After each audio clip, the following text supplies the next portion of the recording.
Today, I am going to be doing my picks for the O'Reilly Auto Parts 500 from Texas Motor Speedway. Let's jump straight into it. So, honestly, I'm not looking forward to this race as much as other races because this race has become a one-groove racetrack. So, this race, I don't think it's going to be as good. On top of it, it is going to be very hot. The weather looks really, really good for this race. There's a 0% chance of rain as of right now. That can change, but with it being really hot, it's going to be miserable for the fans there. I feel bad for the fans that are going to be going to this race. But I do think that we're not going to see that great of a race, to be honest with you. I'm not looking forward to Texas. We call it Tex-Ass because it's not a great race. So anyway, let's go ahead and jump straight into the picks. So to start off, who is going to suck? My suck pick for this weekend's race is going to be William Byron. I think William Byron has honestly been struggling this year. He's not been as good as he was last year. I think the pandemic has really affected his team. Jack Canaush has been kind of like struggling this year as a crew chief because he has not been able to go into the garage.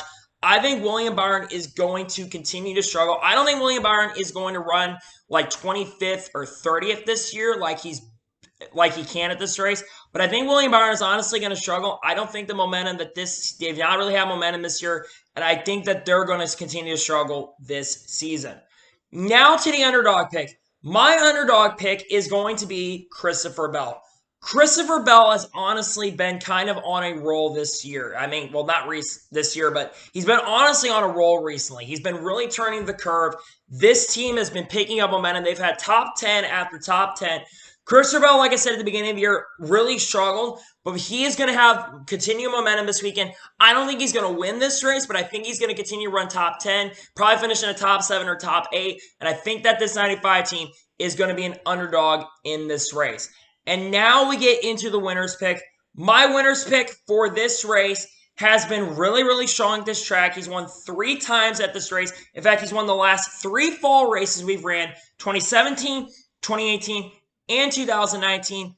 My winner pick for this race is actually going to be Kevin Harvick. Kevin Harvick has been honestly the most consistent driver of the year, and he's just honestly been dominating this race, honestly. Like, he's been really good at this track. I think he had a pretty good run going here in the spring as well last year, but he didn't get the finish that he should have gotten. I think he was running up front. He didn't have enough to go out there and win, to be honest with you.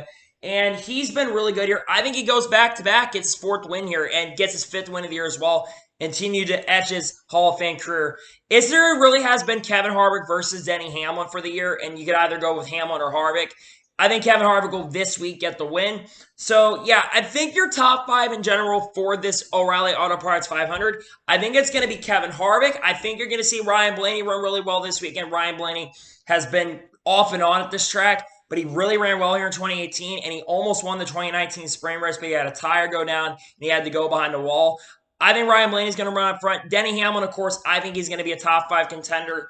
I think in general for this race, it is going to be the story of SHR versus Penske Racing. I think Joe Gibbs will show some speed as well this weekend, but I don't think that all of them are going to run. I think Kyle Busch will run okay. I think he'll run better than he has at some points this year. I think he'll run about 6th or 7th most of the day, but I think that he will be up there. The team that I think will struggle this weekend in general is going to be Hendrick Motorsports. I think Chase Elliott will probably be the best of them.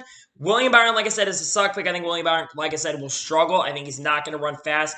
I think Tyler Reddick will have a pretty good run this week. And the high side, I think, will come in at times. I do believe they're applying PJ1 grip for this race, if I'm not mistaken.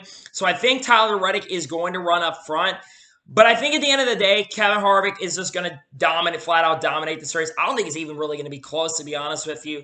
I think Kevin Harvick gets your win in this year's O'Reilly Auto Parts 500. So anyway, those are my picks for this year's O'Reilly Auto Parts 500. So anyway, I want to thank you guys for watching today's video. Please like and subscribe to the channel. Turn notifications on so you be notified when a video does go live on my channel. Follow me on Twitter, Facebook, and Instagram. Links in the description below for that. And comment your thoughts on today's picks video. Who do you think is going to suck? Who do you think is the underdog for this race? And who do you think is going to win the race? Let me know in the comments below. I probably will have a video up tomorrow. I'm not sure at this moment. I definitely will have a video up Saturday. I'm not sure what the rest of the week is going. And like I said, I hope to have some of those really cool videos that I want to work on here out very soon. We're also getting really close to 250 subscribers here on YouTube. We're 6 away from that. So if you are new to the channel, Please like and subscribe to the channel and enjoy the videos because I got a lot of cool stuff that is coming here around the corner. So anyway, like I said, I want to thank you guys for watching today's video, and I will see you guys next time. Take care, everybody.